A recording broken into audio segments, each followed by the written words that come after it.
ওকে, এখন আমরা 10টা প্রশ্ন দেখব, যে 10টা প্রশ্ন আইসিটির ক্ষেত্রে খুবই কনফিউজিং মনে হয়। অ্যান্সার আমরা এইটাই তো জানি, কিন্তু অ্যান্সারগুলো আসলে সঠিক নয়। এরকম কিছু ভুল অ্যান্সার জানা প্রশ্ন, যেগুলো সব থেকে বেশি ভুল হয় আমাদের। ফার্স্টে, আধুনিক কম্পিউটারের জনক।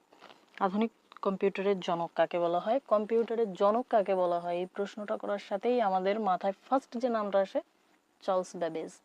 বাট যদি বলা হয় আধুনিক কম্পিউটারের জনক, তখন চার্লস ব্যাবেজ না, অ্যান্সারটা হবে Alan Turing. Alan Turing actually এর ক্ষেত্রে অবদান রাখে অনেক কয়েকজন বিজ্ঞানী, মানে এনাদের ভেতর যারা এইটা নিয়ে কাজ করে, আধুনিক কম্পিউটার নিয়ে কাজ করে। যদি পর্যায়ক্রমে বা প্রায়োরিটি লিস্ট দিয়ে আমরা সাজাই, ফার্স্টে আসবে অ্যালান টিউরিং, সেকেন্ড আসবে জন ভন নিউম্যান, দেন আসবে চার্লস ব্যাবেজ।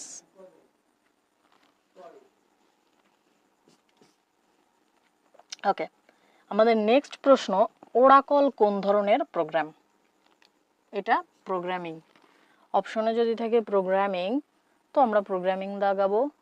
যদি প্রোগ্রামিংয়ের আগে আবার থাকে ডাটাবেজ প্রোগ্রামিং, ডাটাবেজ প্রোগ্রামিং,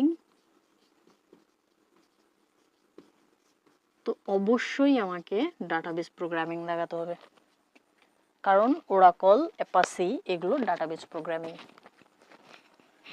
কোনটি সার্চ ইঞ্জিন?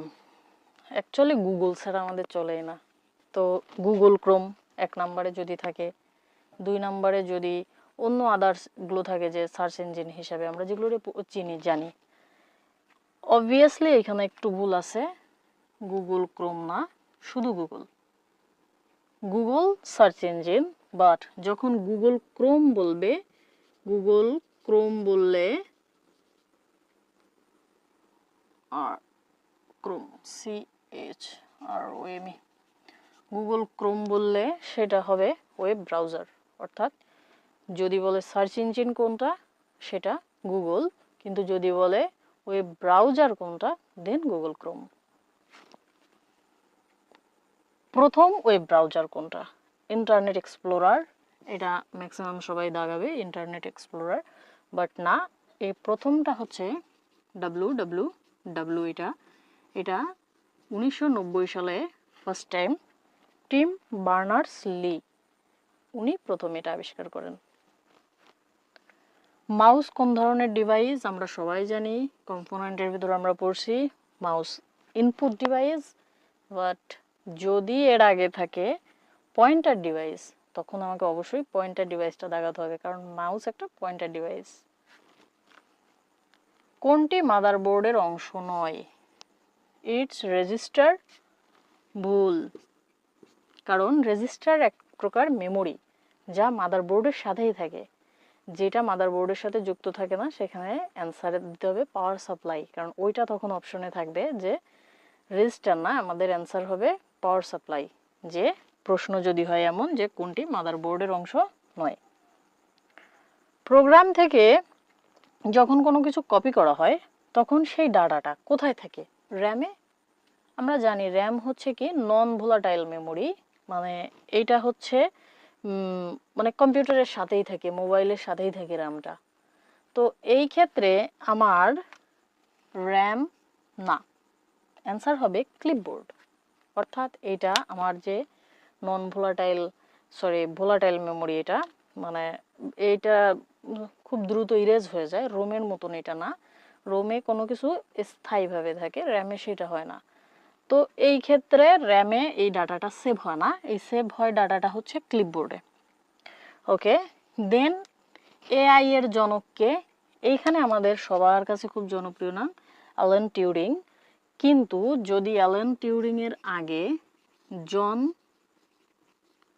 MC কার্থি এই নামটা থাকে, তো আমাদের অবশ্যই এই নামটা দেখাতে হবে, কারণ এনারও আগে এনার নামটা আসবে প্রাধান্যর দিক দিয়ে। এক ওয়ার্ড সমান কত বিট? এটা শুনিনি আমরা আসলে সেইভাবে। এক ওয়ার্ড সমান 16 বিট।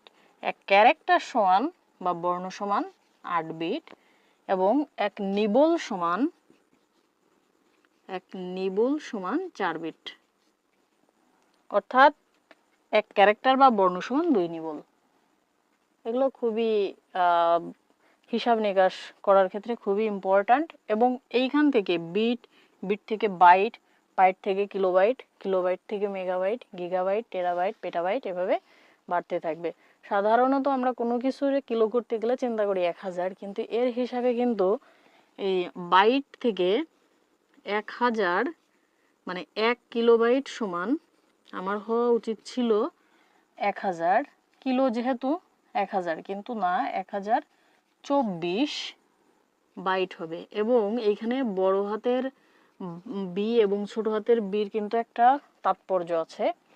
যদি ছোট হাতের বি দিই আমি কোথাও, যে আমি যদি বলি এই 10 ছোট হাতের বি, তো এইটা হবে 10 বিট। এবং আমি যদি কোথাও 10 বড় হাতের বি লিখি, তখন এটা হবে 10 বাইট।